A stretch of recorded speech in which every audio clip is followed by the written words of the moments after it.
Cuidado que vamos a tirar todo. Coño, está Monteagudo. Está Monteagudo. Sabes que Monteagudo é padre de alcaldesa nosa. É que saliu a parte da familia equivocada.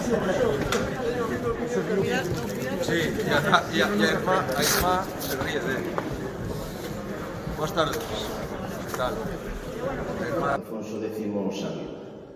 Grazas a todos por estar aquí, grazas especialmente ao Consello da Cultura Galega por facernos partícipes da organización desta exposición, que tamén estará en Ourense durante este ano 21, que día Deus, ainda que sigamos festexando os 100 anos da xeración Nos, e que estemos representando neste caso a un territorio cultural e históricamente ben definido e especialmente ben sellado a figura de Alfonso X Sabio.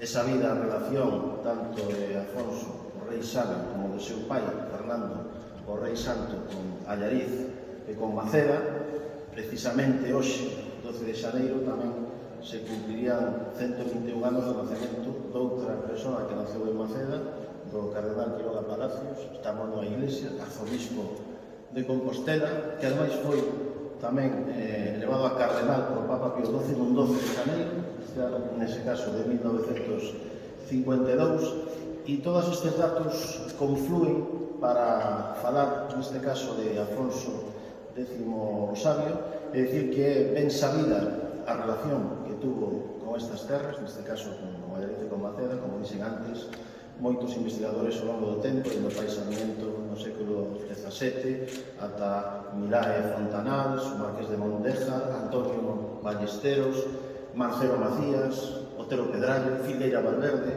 mesmo Sourensáns, Cid Rumbao e Eligio Rivas, por certo, hai poucos meses, medalla de ouro da provincia de Ourense, falaban deste monarca, desta persona, que ademais foi quen de contar, levar a cabo un proxecto cultural que trascendeu os límites dos seus reinos. Estamos falando